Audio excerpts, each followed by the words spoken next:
Hi, I'm Femi OK. Today on the stream, spyware being discovered on the phones of journalists, policemen going into newsrooms and asking questions, and also tax raids on journalists and high-profile people. How much press freedom is there in India right now? That is a question that we will be posing to our guests in just a moment. But first, here's the deputy editor of The Hindu, that is an English language publication in India, talking about what she felt when she found out that her phone was being monitored. Have a look, have a listen.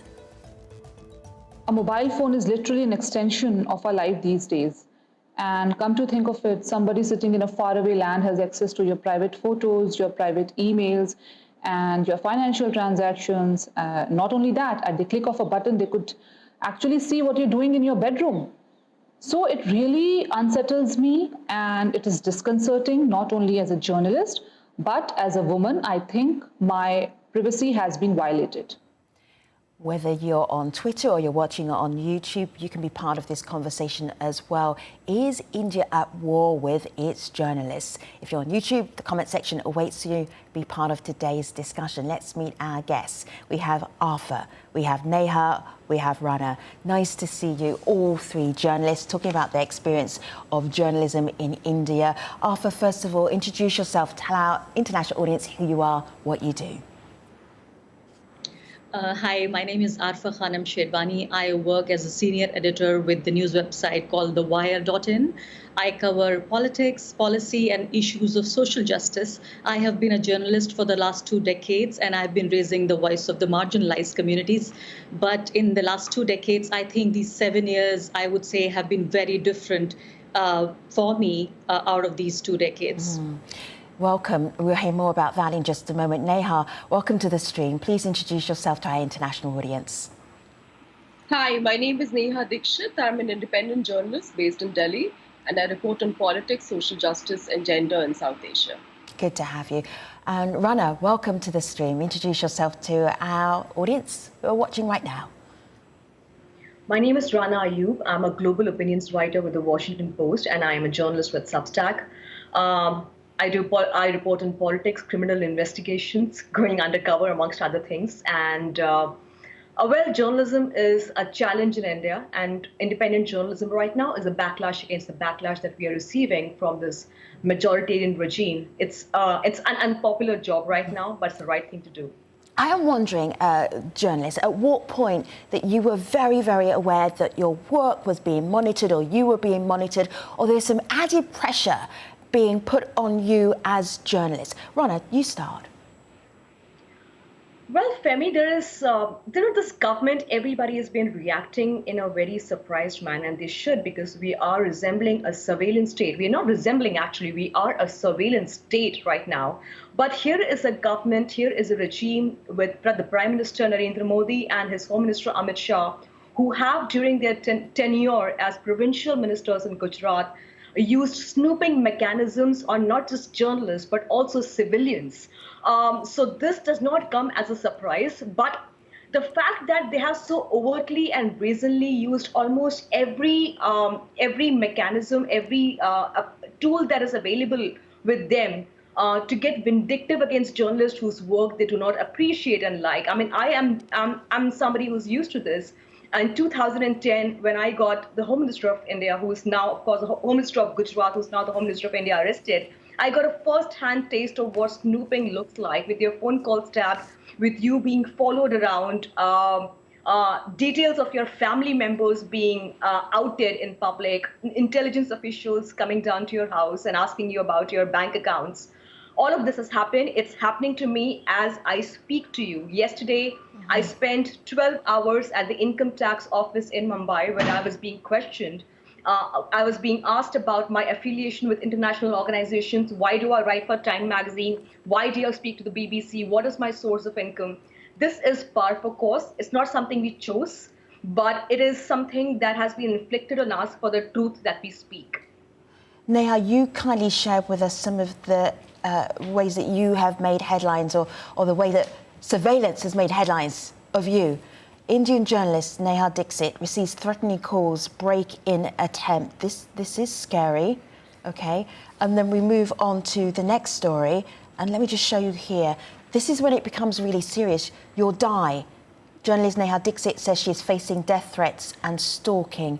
Neha, how does this happen? What journalism were you doing where your life is being put at risk? Thank you, first of all, for giving me the chance to talk about this. I do want to say that something like Arfa said, that in the last 7 years, it has been difficult for a lot of independent journalists. And I do want to say it's not like any government is fond of journalists questioning them. So it's not like the earlier government did not send us legal notices or defamation notices. What has changed in the last 7 years is that this government actually implicates journalists in criminal cases, in law and order related cases, and which is why the process of the punishment, the adage becomes all the more significant because it takes far longer to actually exonerate yourself in the court when there is a criminal case. I, for one, also have 3 criminal cases against me, serious criminal cases that could land me in prison for almost 7 years. And the cases have been on for 6 years, all of them for my reportage. So the particular report that I did was, one of the major investigations that I did was, I dug out documents and I dug out testimonies and found out that how the Hindu fundamentalist right wing has been trafficking children between the age group of 3 to 11 from Northeast India to Punjab and Gujarat to other states in India for the purpose of indoctrination in political Hinduism. And that is something that got me criminal cases. Apart from that, I have also written and investigated how fake encounter killings, which in popular police shootouts in popular parlance in India are known as encounters, and how I found out that out of the so many fake police shootouts, most of them were targeted at Muslim men and people from marginalized communities like the Dalits. And this is something that not only got me threats for my family, but also for myself. This year in January, after 5 months of being stalked and threats, that somebody was literally tracking my location and telling me how they're going to throw acid at me, and how and particularly pointing out at these stories that I just mentioned. Somebody actually tried to break into my house. And I also want to say that I, as a privileged person living in Delhi, writing in English, writing for international organizations, even then it was difficult for me to even get the police to register a complaint. So the people who are doing it are in hand in glove with the state machinery, and the state machinery actually facilitates these kind of attacks on journalists. And I would say again, like I said, I'm a person of privilege. I live in Delhi. The same kind of situation becomes all the more difficult for journalists who are in rural areas, who are in remote parts, who are also facing similar situations, but they have no support. Often, let me share this headline with you. I know you are very familiar with this headline, but I want you to see if you can unpack it for our international audience to explain exactly what is going on here. The stories that we are hearing are stories of intimidation. Here's the headline: Snoop list has 40 Indian journalists. Forensic tests confirm presence of Pegasus spyware on some. This is spyware that is often brought allegedly by governments in order to keep a check up on what its citizens are doing, usually via mobile phones.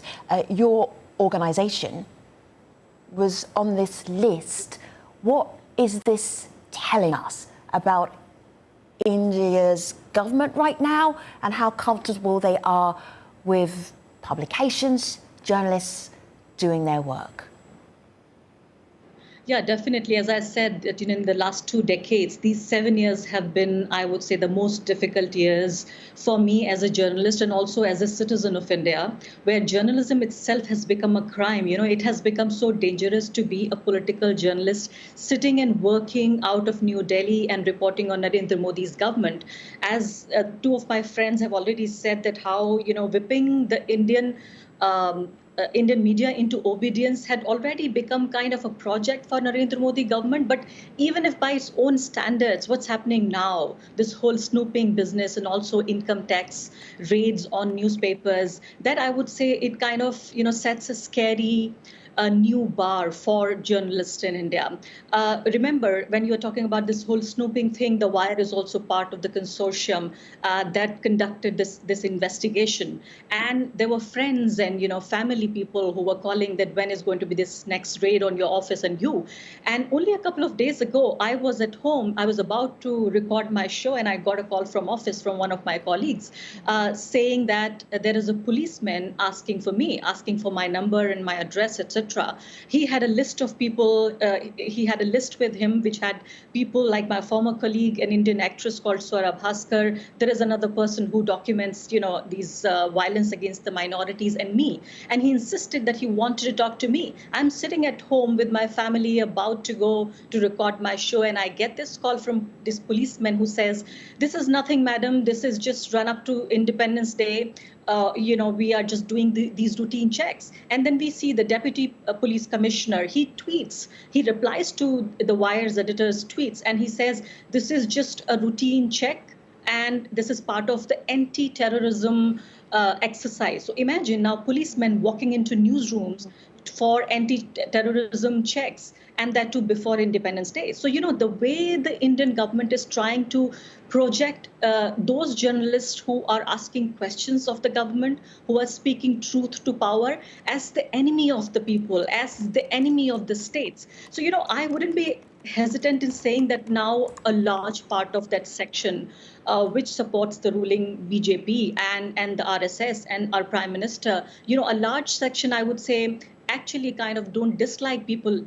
They dislike people like me who still ask questions because he has been elevated to a position of some kind of maybe a god that you can't be asking questions of him. So all three journalists sitting here, incidentally, all women in a very patriarchal society like India, we are the stellars of our times. I think it also says a lot about the Indian media also, which has kind of already given up itself. Let me share with you some of the comments we're getting on YouTube right now. This is Sufyan. For anyone that believes press freedom exists in India, just look at the number of journalists that are murdered, locked away, or have a case filed against them. Another comment here from YouTube right now. Thank you, audience, for taking part in the show. Journalists are getting arrested every time they say something or publish facts.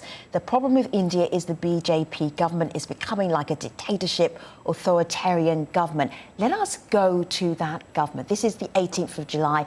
This is the IT minister pushing back on the allegations of surveillance. Take a look. In the past, similar claims were made regarding the use of Pegasus on WhatsApp. Those reports had no factual basis and were categorically denied by all parties, including in the Supreme Court. The press reports of 18 July 2021 also appear to be an attempt to malign the Indian democracy and its well-established institutions. As you can tell, just from the noise level there, not everybody was in agreement. Rana, what impact is this having on journalism in India from your perspective?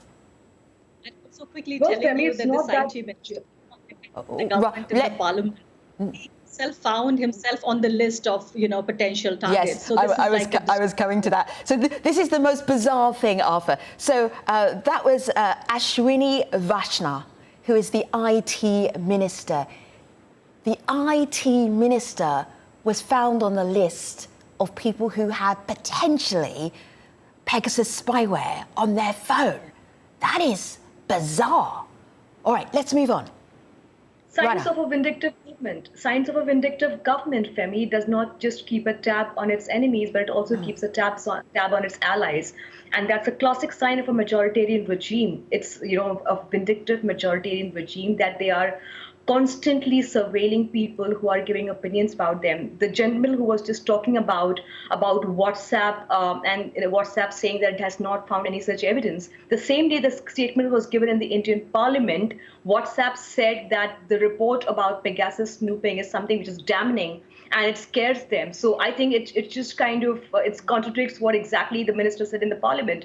But like I said, India is ticking every box that exists for authoritarian regimes, and journalists have always been the enemy of the state. I remember since the day I wrote the cover of the Time magazine, the kind of, first a lot of trolls on social media start talking about me receiving funding. So Rana, just take us a little step back, because not everybody would have seen this Time magazine cover. So start at the beginning of the story, but make it a brief story. Go ahead. Right. So during the second wave of COVID-19, the devastating second wave of COVID-19, I was doing multiple reports for the Washington Post and for the Time magazine cover. The day I wrote the Time magazine cover, 2 days later, Mr. Modi's lackey goes on television channel and calls me a vulture journalist who was affiliated with the CIA. And 3 days later, I get a notice from the income tax, the enforcement directorate. My father gets a notice, my sister gets a notice, my brother gets a notice from the income tax department. So, and what did I do? I just wrote the cover story for Time magazine. So this is a vindictive regime. This is how Prime Minister Modi's failure to lead is deepening India's COVID-19 crisis. So is it the critique of the government that got you into trouble? It is a critique. You see what happened with Dainik Bhaskar and another publication in Uttar Pradesh, because these are the publications that put images of dead bodies floating on the Ganges, and then the income tax department revisits a 7-year-old case, alleged case against these publications. It does the same with journalists in Uttar Pradesh. A journalist called Siddiq Kapan has been jailed for the last 7 months for just reporting on the gang rape of a lower caste girl. He also happens to be a Muslim, who are the most condemned in India. So you're a woman, you're a journalist, you're a Muslim, you're anti-Modi, you're critical of Modi. I mean, that ticks all the boxes. And this is what we have to face on a daily basis. So Pegasus is just one more tick mark on what the government had not done till date, or possibly was doing all this while over the years. It's not the first time that in India has discovered spyware, which is being used to snoop on journalists. 2 years ago, there was a damning expose on how software is being used to monitor the activities of multiple journalists. So we are the enemies of the state. Unfortunately, we should not be living like this, but this is how it has now come about. Narendra Modi is coming across as a petty, vindictive man, a man who has not taken a single press conference in 7 years of his regime, in which he has been leading the country, not even through the most devastating COVID wave.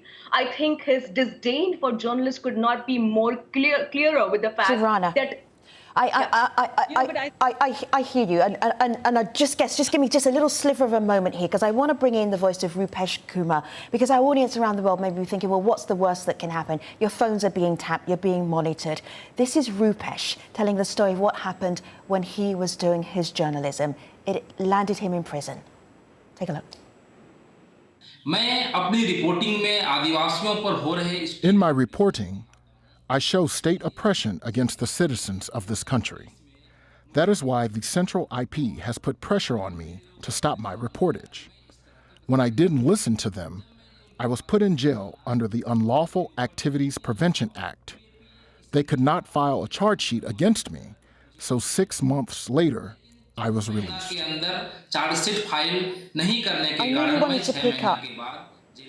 Rupesh, just finishing off his comment there. Thank you, Rupesh. Appreciate you. I knew you wanted to pick up there, but I'm going to focus you in on what our YouTube audience is also asking, which is India is pretty low down on the Press Freedom Index. Pretty low down. I think there's 180 and India's like 142 or something.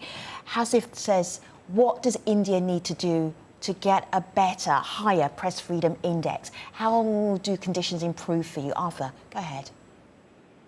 Yeah, whatever Rana and Neha said, I think I completely agree with both of them, but also to remember that how nervous this government is, and this shows the sign of desperation to when they are coming after this, one of the 2 largest selling newspapers in India. The Dainik Bhaskar website says that it has a readership of 66 million. readers. Can you imagine the size of their readership? So what I was trying to say is it is a Hindi newspaper, a Hindi heartland newspaper, which consists of Narendra Modi's vote bank. And this is no small website. This is no niche news channel, English-speaking news channel. So if the Modi government doesn't even think that these large-scale newspapers, these major newspapers are not even giving him and his party and his government favorable coverage, which means the government is very, very desperate and nervous. Now, you're saying that what we really can do, I think I would like to take you a little back towards this whole IT rules. These IT rules have been introduced in India, which now also have been implemented. The Wire, my organization, is one of the lead petitioners in the court, and which says the government is actually, making rules for journalists, which means, the government that I am reporting on their functions, they are the ones who are making rules for me. So this is hilarious and this is tragic. And, it gives the government emergency powers to even delete or pull down any news items. Now, these ITs have been contested not just by this is something called the alternate media or just the niche English-speaking news media, but by almost all of these news channels, which manufactured this whole image of Narendra Modi, this larger-than-life, leader who we've been waiting for the last 7 decades. So I think what needs to be done is already being done. The journalists who were pliant, the journalists who were almost an extension of the Narendra Modi's public relation machinery, even they have realized that this is not good enough. They will have to protect their rights. So I think this is the time for journalists, irrespective of who they are, which language, which publication, which medium they work in, to come together and save media freedom in India. I hear you. I want to squeeze in Neha. Neha, I want to play this to you. Arthur, just give me a moment here, just so I can get Neha in before the end of the show. Neha, I'm looking at what maybe the action should be from the government. Have a listen to this video comment and then briefly comment on the other side of it immediately. Let's take a look. There's an incredibly concerning digital authoritarian movement that India is going through right now. From the start of the year, we've seen the federal government issue a large number of censorship and surveillance orders for online content, often targeting journalists and media actors, and even issuing new rules that would seek to overregulate the sector in a way to chill the operation of the free press. And now you see the Pegasus project revelations, where in effect India now has a clear surveillance impunity problem, a lawlessness problem, where a hack-for-hire company is being used potentially by government actors to intrude upon individuals in all arms of India's government, critical offices that protect democracy and many others. And that's why we need to see action beyond the spin. We need actual responsibility from the federal government in India, as well as remedy to the impacted users and legal reform to make sure that this never happens again. Neha, go ahead, Neha. So I totally agree with what is being said here. I also want to add that this is not the central government just creating a template. So just to give you an example, the bare minimum reporting that is required is inviting criminal cases, particularly against independent journalists. Because also, if you see the corporate political nexus in mainstream media right now, as part of it, as a cost-cutting measure, the bureaus have shut down. And so the entire responsibility is on independent journalists in remote areas to report. And once a case is filed against them, it's far more difficult for them to combat it. Having said that, I also want to say that this is also, apart from the Prime Minister not holding a press conference, a cabinet minister called V.K. Singh was the first person who coined, and not just coined, but normalized the word called prostitutes for journalists who were doing their jobs. So, for instance, let me give you an example of Pawan Jaiswal, a journalist in Mirzapur district in Uttar Pradesh in India. Neha, it's going to be a brief one. Make this a sentence. Go ahead. Yes. Go ahead. So I just want to say that this government is not interested in being in strengthening the democracy, and the reason why the press freedom in India is so limited and falling down is because our democracy has been weakened by the current political regime in power. I hear you. Guess, I can tell from what you've been saying and what you've been sharing that even being on this show puts you in some jeopardy. I appreciate your commitment to journalism and for appearing here on the stream. For our audience, have a look here on my laptop. You can follow the journalism of Arthur, of Neha and Rana on Twitter and their various publications as well. Thanks for watching. Thank you, YouTube, for your comments and questions. Always appreciate them. I will see you next time. Take care, everybody.